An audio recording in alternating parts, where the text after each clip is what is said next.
नमस्कार, Shriram time news मध्ये मी कैलास सोनवणे आपले हार्दिक स्वागत करतो। सुरुवातीला पाहूया 24 तासातील ताज्या घडामोडी। धुळे महानगरपालिकेच्या महासभेत सत्ताधारी भाजप आणि विरोधक राष्ट्रवादी काँग्रेसच्या नगरसेवकांमध्ये जोरदार खडाजंगी। खोरदाड येथील विविध कार्यकारी सहकारी सोसायटीच्या चेअरमनपदी गोरख पाटील तर व्हाईस चेअरमनपदी भीमराव पाटील यांची बिनविरोध निवड। रस्त्यावर साचलेल्या पाण्याचे जलपूजन करत अरुण देसले यांनी नगरपंचायतीच्या विकास कामांना विरोध करणारे व नगरपंचायत प्रशासनाचा केला निषेध। आणि मोरशेवटी ते पंढरपूर पायी दिंडीचे प्रस्थान।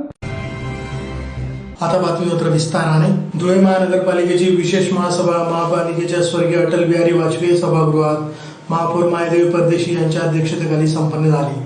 महासभेत सत्ताधारी भाजप आणि विरोधक राष्ट्रवादी काँग्रेसच्या नगरसेवकांमध्ये जोरदार खडाजंगी झाली। धुळे महानगरपालिकेची विशेष महासभा महापालिकेच्या स्वर्गीय अटल बिहारी वाजपेयी सभागृहात महापौर मायादेवी परदेशी यांच्या अध्यक्षतेखाली संपन्न झाली। महासभेत सत्ताधारी भाजप आणि विरोधक राष्ट्रवादी काँग्रेसच्या नगरसेवकांमध्ये जोरदार खडाजंगी झाली। यावेळी भाजप नगरसेवकांनी शिवसेना उभाटा सेनेचाही जाहीर निषेध केला। महासभेत विविध विषयांना मंजुरी देण्यात आली। धुळे येथील सर्वे क्रमांक 491/2 सर्वे क्रमांक 500 मधून जाणाऱ्या 15 मीटर वृद्ध विकास योजना रस्ता वगळण्याचा विषय महासभेत आला। त्यावेळी वाद उद्भवला। राष्ट्रवादी काँग्रेसचे नगरसेवक शहाबाज शाह यांनी यावर तीव्र विरोध दर्शवला। ते म्हणाले की माझ्या एकूण माहितीनुसार त्या शैक्षणिक संस्थेत मुख्यमंत्री देवेंद्र फडणवीस हे संचालक झाले आहेत। त्यांनी नुकतेच एका रुग्णालयाचे सुद्धा उद्घाटन केले आहे। एवढी मोठी संस्था असताना त्यांनी नागरिकांच्या वापरण्याचा रस्ता रोखला असून त्यांची खरे तर स्वखर्चाने तिथे उड्डाणपूल उभारून द्यायला हवा। तिथे काही बांधकाम सुद्धा केले आहे। काय याची चौकशी केली जावी अशी सुद्धा मागणी नगरसेवक शहाबाज यांनी केली। नगरसेवक गणेश जाधव यांनी देखील थेट SVKM संस्थेचे नाव घेत त्यांनी रस्ता अडवल्याने जिल्हा रुग्णालयात येणाऱ्या नागरिकांना त्रास सहन करावा लागत असल्याचे म्हटले। यानंतर भाजपचे नगरसेवक अमोल मासुळे, नगरसेविका जयश्री अहिरराव, निलेश नेमाने, संजय जाधव, भगवान गवळी यांनी तीव्र आक्षेप घेतला। मुख्यमंत्री फडणवीस यांचे नाव कोणत्या आधारे घेतले,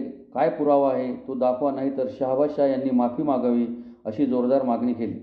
यामुळे जोरदार खडाजंगी झाली। यातून एकच गोंधळ उडाला। दोन्ही बाजूंचे नगरसेवक महापौर आसनाकडे धावून आले। महापौर मायादेवी परदेशी यांनी वारंवार शहाबाज शाह यांना शांत बसण्याच्या सूचना केल्या, मात्र आवाज होत असल्याने महापौर परदेशी यांनी हा काय मच्छी बाजार आहे काय, थोडी तरी लाज बाळगा असे म्हणत राष्ट्रवादीच्या नगरसेवकांना सुनावले। तसेच एकूण माहितीच्या नावाखाली मुख्यमंत्री फडणवीस यांच्यावर खोटे आरोप केल्याबद्दल आणि सभागृहाची शिस्तभंग केल्याबद्दल राष्ट्रवादी काँग्रेसचे नगरसेवक शहाबाज शाह यांना सुनावले। पदाची प्रतिष्ठा राखा, शांतता ठेवा, अन्यथा पुढील 3 महासभांमध्ये प्रवेशबंदी केली जाईल असा इशाराही देण्यात आला। भाजपच्या गटनेत्या किरण कुलेवार यांनी आयुक्तांवरील टीकेचा मुद्दा मांडला। विरोधी पक्षातील नेते हे प्रशासनाला शिवीगाळ करीत आहेत। लोकशाहीचा यामुळे अपमान होत आहे। सभागृहाचे सदस्य नसलेल्यांनी अरेरावीची भाषा केली तर भविष्यात नगरसेवकांचे देखील कोणी ऐकणार नाही। आयुक्तांवर असंसदीय भाषेत टीका टिप्पणी करणाऱ्यांना निषेध करीत असल्याचे किरण कुलेवार यांनी सांगितले। यावेळी बोलताना ललित माळे यांनी सांगितले की आयुक्तावर असंसदीय भाषेत टीका करणाऱ्यांचे मानसिक संतुलन बिघडले आहे। एका बँक मॅनेजरला देखील त्यांनी मारहाण केली होती। त्यांचा सभागृहात एकही सदस्य नाही, त्यांना महत्त्व देऊ नका। महापालिका निवडणुकीत त्यांच्या पक्षाच्या सर्व सदस्यांची डिपॉझिट जप्त झाले असे म्हणत ललित माळे यांनी नाव न घेता ठाकरे सेनेवर टीका केली। भाजप नगरसेवक ॲडव्होकेट रोहित चांडोडे यांनी सांगितले की आयुक्तांवर टीका करणाऱ्यांना प्रशासनातील काहींकडून नकारात्मक माहिती दिली जाते, त्यामुळे अशा माहिती देणाऱ्यांना शोधून त्यांना समज द्यावी। जे प्रशासनावर असंसदीय टीका करीत आहेत त्यांनी लक्षात घ्यावे की त्यांचे घर काचेचे आहे। काहींनी रस्ते ब्लॉक केले आहे, अतिक्रमणे केली आहे, त्यामुळे अतिक्रमणाविरुद्ध प्रशासनाने कारवाई केली तर ते रस्त्यावर येतील। नाले सफाईत आयुक्तांचा सहभाग नसल्याचे स्पष्ट करताना टीका करणाऱ्या विरोधकांचे काम मलिदा खाण्याचे आहे। स्वच्छता निरीक्षकांकडून ते हप्ते घ्यायचे, कचऱ्यात काही मिळाले नाही म्हणून त्यांनी नाल्यात तोंड घातले। असंसदीय भाषेत ते टीका करीत आहेत। आमचे नेते आम्हाला सांगतात त्यांना उत्तर द्या, परंतु आम्हाला सोशल मीडिया व्यवस्थित हाताळता येत नाही, त्यांचा ते गैरफायदा घेत आहेत। आता आमची सहनशीलता संपली आहे। आयुक्तांविरुद्ध बोलाल तर याद राखा असा इशाराही त्यांनी दिला। यावेळी आयुक्त नितीन कापडणीस, उपमहापौर ज्योत्स्ना पाटील, सचिव मनोज वाघ यांच्यासह भाजप, शिवसेना, राष्ट्रवादी काँग्रेस यांचे नगरसेवक नगरसेविका उपस्थित होते। त्यांना पण मुदत वाढ देण्यात यावी। तर ह्याच विषयाच्या अनुषंगाने इतर शॉपिंग कॉम्प्लेक्ससाठी जर आपण आम्हाला परवानगी दिली तर आम्ही ज्या शॉपिंग कॉम्प्लेक्सचे मूळ भाडेकरू असतील किंवा सध्याचे पोपटदार असतील तर त्यांची प्रक्रिया पुढच्या 10 दिवसात 15 दिवसात पूर्ण करून घेतो, ही एक आमची मागणी होती। दुसरी, कुठलाही शॉपिंग कॉम्प्लेक्स जर आपल्याला डेव्हलप करायचं असेल भविष्यामध्ये तर आपण ज्यांना मुदत वाढ देतोय त्यांच्यामध्ये एक अट टाकणं मला गरजेचं वाटतं की भविष्यामध्ये जेव्हाही आपण त्याचं रिडेव्हलपमेंट करू किंवा मार्केट विकसित करू तेव्हा ती जागा त्यांना तात्पुरती रिक्त करून स्थलांतर करणं आवश्यक नाही, अशी अट आपल्याला टाकून घ्यावी लागेल। नंतर आता काही सदस्यांनी मुद्दा मांडला की रस्ता वगैरे पुरेशा रुंदीचे असावेत. तर जेव्हा रिडेव्हलपमेंटला हे प्रोजेक्ट येतील तेव्हा प्रशासनाच्या वतीने आम्ही याची काळजी घेऊ की रस्ते, शाळेचे रस्ते किंवा महत्वाच्या अंतर्गत रस्ते हे पुरेशा आकाराचे असतील. आणि दरम्यानच्या काळात ह्या इमारती धोकादायक झालेल्या आहेत असं जर निदर्शनास आलं स्ट्रक्चरल स्टॅबिलिटीमध्ये, आणि सध्याच्या भूपटादारांनी जर विनंती केली प्रशासनाला की आहे त्या जागेमध्ये आम्हाला ते काम चांगल्या दर्जाचं आम्ही स्वखर्चाने करू, तर त्याला सुद्धा मान्यता द्यावी. म्हणजे आपला निधी न लागता त्या शॉपचं रिडेव्हलपमेंट होऊ शकतं. अशीच एक विनंती माझी पाचकंदील मार्केटच्या बाबतीत आहे. पाचकंदील मार्केटचे दोन जे अंतर्गत मार्केट आहेत त्याचे विषय आपण संपवलेले आहेत. त्यांचं भाडे आकारणी कमी करून दिलेली आहे, त्याचे अग्रीमेंट पण सुधारित होत आहे. पण पाचकंदील मार्केटमध्ये छत्रपती शिवाजी मार्केट आणि शंकर मार्केट याचा जो जुना करार आहे नगरपालिकेसंदर्भातला, तर त्याच्यामध्ये अंतर्गत रस्ते सुद्धा मोजलेले आहेत आणि अंतर्गत रस्त्याचं भाडं त्या व्यक्तींकडून आकारलं जात आहे.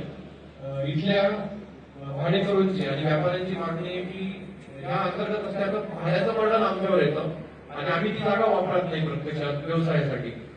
तर त्यांनी जे भाजीपाला विक्रीसाठी कट्टे केले तर त्या कट्ट्यांच्या आकारा एवढंच भाडं आकारलं जावं. तर माझी सभागृहाला विनंती आहे की या बाबतीत सुद्धा निर्णय व्हावा. अंतर्गत रस्ते वगळून फक्त कट्ट्यांच्या भाडे आकारणीला मान्यता देण्यात यावी. आणि याच्यामध्ये दोघं ठिकाणी त्यांचे जे युनियन आहेत किंवा संघटना आहेत त्यांच्या अध्यक्षांच्या नावाने आपण भाडे करार केलाय. धुळे तालुक्यातील खोडदर येथील विविध कार्यकारी सहकारी सोसायटीच्या चेअरमनपदी गोरख पाटील तर व्हाईस चेअरमनपदी भीमराव पाटील यांची बिनविरोध निवड करण्यात आली. धुळे तालुक्यातील खोरदड येथील विविध कार्यकारी सेवा सहकारी सोसायटीच्या चेअरमन व व्हाईस चेअरमन पदासाठी शहरातील उपनिबंधक कार्यालयातील निवडणूक अधिकारी सरला गोसावी यांच्या अध्यक्षतेखाली विशेष सभेचे आयोजन करण्यात आले होते. या सभेत चेअरमनपदी गोरख पाटील व व्हाईस चेअरमनपदी भीमराव पाटील यांची बिनविरोध निवड करण्यात आली. गेल्या मे महिन्यात विविध कार्यकारी सेवा सोसायटीच्या संचालकांची निवड बिनविरोध झाली होती. त्या अनुषंगाने चेअरमन व व्हाईस चेअरमन निवडण्यासाठी विशेष सभेचे आयोजन करण्यात आले होते. यात चेअरमनपदी गोरख पाटील व व्हाईस चेअरमन पदी भीमराव पाटील यांची बिनविरोध निवड सर्व संचालकांनी केली. या प्रसंगी संचालक जयेंद्र पाटील, अर्जुन पाटील, सुभाष पाटील, प्रकाश पाटील, साहेबराव पाटील, सुभाष सुडामन पाटील, कैलास गोपाळ, मीराबाई पाटील, शिलाबाई पाटील, धनराज बेल, कमलाकर पाटील, सचिव किरण पाटील आदी उपस्थित होते. जयेंद्र आधार पाटील खोरदड. आमच्या येथील विविध कार्यकारी सेवा सहकारी सोसायटीची निवडणूक झाली आणि त्याच्यात गोरख धनराज पाटील यांना बिनविरोध चेअरमन व भीमराव भिगा पाटील यांना व्हाईस चेअरमन पदासाठी उपनिबंधक कार्यालयात एकमताने निवडणूक आली आहे. माध्यमातून शेतकऱ्यांचे विविध प्रश्न व सोसायटी व वैयक्तिक कर्ज देण्यासाठी प्रयत्न करणार आहे. मी गोरख धनराज पाटील, राहणार खोरदड. मी सर्व संचालक मंडळाचे मनपूर्वक आभार मानतो. त्यांनी मला बिनविरोध चेअरमन पदाची निवड करून दिली, त्याबद्दल त्यांचा खूपच आभार आहे. आणि या संचालकांसह मी शेतकऱ्यांच्या हिताची कामं बरोबर पूर्ण करणार आहे आणि शासनाची सगळी जी स्कीम असेल आमच्या सोसायटीमार्फत मी त्यांना आणून देणार आहे गावातल्या शेतकऱ्यांना.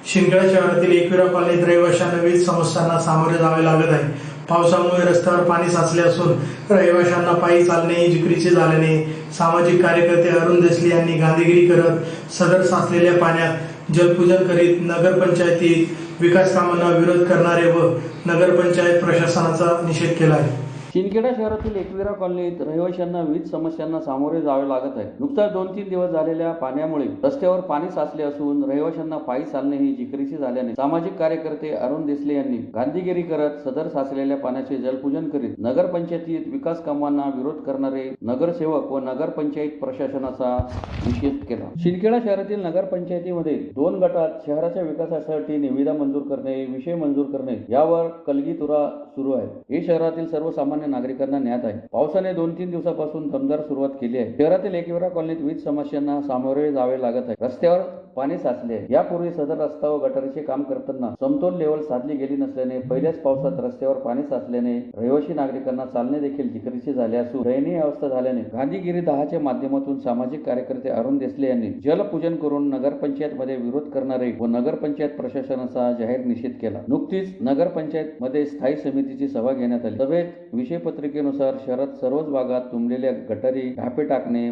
मुरुम पुरवठा, जंतुनाशक फवारणी व धुरळणे, शहरातील मोकाट जनावरे व श्वान, जलशुद्धीकरण केंद्रासाठी मनुष्यबळ पुरवठा अशी कामे गरजेची असताना संबंधित विषयांना स्थगिती देऊन एक प्रकारे 11 नगरसेवकांनी शहरातील नागरिकांची चेष्टा केली आहे. यापूर्वी रहिवाशांनी गटारी व रस्त्याबाबत योग्य काम होत नसल्याने विरोध दर्शवला होता. त्याचे पडसाद उमटले म्हणून रहिवासी नागरिक व महिलांनी रस्त्यावर चालणे जिकरीचे झाल्याने त्यांचा संताप अनावर झाला.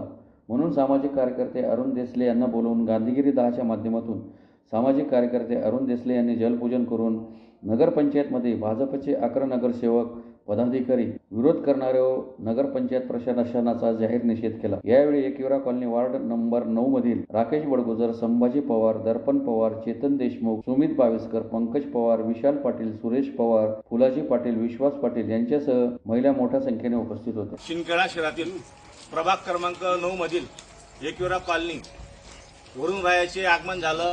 शेतकऱ्यांना आणि सर्व नागरिकांना आनंदाची गोष्ट आहे. परंतु नगरपंचायत प्रशासन आणि भारतीय जनता पार्टीचे जे 11 नगरसेवकांचे सभापती आहेत त्या नगरपंचायतीच्या नगरसेवकांनी कालच जी आमच्या स्थायी समितीची मीटिंगमध्ये शहरामध्ये पाण्याचा निचरा व्हावा यासाठी आमचा जो प्रयत्न होता की ढापे बसवणे, मुरुम टाकणे, गटारी साफसफाई करणे याला जो विरोध केला त्याचे हे एक मूर्तिमंत आमचे उदाहरण आहे. आणि आज मी गांधीगिरीच्या माध्यमातून आपला भाग क्रमांक 10 या पाण्याचे आम्ही जलपूजन या सर्व आमच्या मतदार माता भगिनी आणि या परिसरातील नागरिक यांच्या वतीने आम्ही इथं जलपूजन करत आहोत. प्रशासनाने याची आणि सन्माननीय सर्व 11 नगरसेविका मॅडम यांना मी हात जोडून आणि या नागरिकांची समस्या आणि भगवान त्यांना वरून राज असा शेतकऱ्यांसाठी प्रसन्न झाला तसं त्यांच्या बुद्धीसाठी त्यांना सद्बुद्धी येऊ यासाठी आम्ही हे जलपूजन करतो. धुळे तालुक्यातील मोरशिवडी येथे हरिभक्तपरायण वैकुंठवासी गवळे बाबा यांच्या आशीर्वादाने मोरशिवडी ते पंढरपूर पायी दिंडीचे टाळ मृदुंगाच्या गजरात विठू नामाच्या जयघोषात बुधवारी प्रस्थान झाले. धुळे तालुक्यातील मोरशिवडी येथे बुधवार दिनांक 24 जून रोजी हरिभक्त पारायण वैकुंठवासी गवळे बाबा यांच्या आशीर्वादाने मोरशिवडी ते पंढरपूर पायी दिंडीचे उत्साहपूर्व वातावरणात पंढरपूरच्या दिशेने प्रस्थान करण्यात आले. यावेळी गावातून पारंपरिक मिरवणूक काढण्यात आली. टाळ मृदुंगाच्या गजरात आणि विठू नामाच्या जयघोषात वारकरी भक्तिमय वातावरणात दिंडीत सहभागी झाले. ही दिंडी श्री संत एकनाथ महाराज ट्रस्ट संचलित असून या पायी दिंडीची सुरुवात वैकुंठवासी गवळे बाबा यांनी सुमारे 35 वर्षापूर्वी केली होती. त्यांच्या या पवित्र परंपरेचा वारसा त्यांचे पुत्र सदानंद गवळे यांनी आजही जपला असून ही भक्ती परंपरा अखंडपणे सुरू ठेवली आहे. सदर दिंडीचा प्रवास सुमारे 1 महिनाभर चालणार असून दिंडी दिनांक 23 जुलै रोजी पंढरपूर येथे दाखल होणार आहे. या प्रवासादरम्यान दिंडीत दररोज पहाटे काकड आरती, दुपारी प्रवचन, सायंकाळी हरिपाठ, कीर्तन सेवा असे विविध धार्मिक व आध्यात्मिक कार्यक्रमांचे आयोजन करण्यात आले. त्यामुळे दिंडीमध्ये सहभागी होणाऱ्या वारकऱ्यांना अध्यात्म, भक्ती आणि नामस्मरणाचा अनोखा अनुभव मिळतो. या प्रसंगी सदानंद गवळी, मोरशिवडीच्या सरपंच ज्योतिबाई गवळी, गोरख गवळी, माजी पोलीस पाटील दयाराम पाटील, कीर्तनकार सुदाम महाराज अस्तनेकर, राहुल महाराज चाळीसगावकर यांच्यासह धुळे, नंदुरबार, जळगाव आणि नाशिक जिल्ह्यातील वारकरी मोठ्या संख्येने उपस्थित होते. राम कृष्णारी, जय जय राम कृष्णारी. संत शिरोमणी शिराजी आप्पा, संत सतीतानंद महाराज, संत एकनाथ महाराज यांच्या कृपा आशीर्वादाने व वैकुंठवासी हरिभक्त परायण यमाजी महाराज उर्फ गवळी बाबा यांच्या मार्गदर्शनाने हरिभक्त परायण सदानंद महाराज यांची पायी दिंडी मोरशिवडी ते पंढरपूर हरिभक्त परायण सुदाम महाराज आणि यांच्या पंचकृषी सहकार्याने सदानंद महाराज यांची पायी दिंडी मोरशिवडी ते पंढरपूर निघत आहे. तरी सर्व लोकांना सुख शांती मिळो, पाऊस पाणी चांगला पडो आणि सगळ्यांना चांगली बुद्धी देव, सगळं सुख समाधानी वागो आणि आमची दिंडी कायम परंपरा सुदाम महाराज आणि पंचकृषी यांनी कायमस्वरूपी सदानंद महाराज यांच्या सहकार्याने आमच्या गावातून दिंडी काढावं आणि हरिभक्त परायण सदानंद महाराज यांना कायमस्वरूपी सहकार्य करावे. वैकुंठवासी गवळी बाबा यांच्या मार्गदर्शनाने जी दिंडी निघत आहे ती मोरशिवडी ते पंढरपूर आता 35 वर्ष झालेले आहे या दिंडीला निघून. तरी सर्वांनी या ठिकाणी आपल्या दिंडीत सहकार्य केलं. गावाची प्रमुख मंडळी हरिभक्त परायण आनंदा महाराज, आपले रोडमल आप्पा, माजी पोलीस पाटील दयाराम काशीराम पाटील यांचा अनमोल सहकार्य, सर्व गावकऱ्यांचं सहकार्य, सदानंद महाराज यांच्या दिंडीला लाभो ही देवाचरणी प्रार्थना करतो. एवढं बोलून 2 शब्द संपवतो. पुन्हा एकदा जर ठळक घडामोडींवर. धुळे महानगरपालिकेच्या महासभेत सत्ताधारी भाजप आणि विरोधक राष्ट्रवादी काँग्रेसच्या नगरसेवकांमध्ये जोरदार खडाजंगी. खोरदाड येथील विविध कार्यकारी सहकारी सोसायटीच्या चेअरमनपदी गोरख पाटील तर व्हाईस चेअरमनपदी भीमराव पाटील यांची बिनविरोध निवड. रस्त्यावर साचलेल्या पाण्याचे जलपूजन करत अरुण देसले यांनी नगरपंचायतीच्या विकास कामांना विरोध करणारे व नगरपंचायत प्रशासनाचा केला निषेध. आणि मोरशेवटी ते पंढरपूर पायी दिंडीचे प्रस्थान. याचबरोबर श्रीराम टाइम न्यूजचे बातमीपत्र संपले. दिवसभरातील ताज्या घडामोडींसाठी पाहत राहा श्रीराम टाइम न्यूज. भेटूया पुढील प्रसारणात. तोपर्यंत नमस्कार.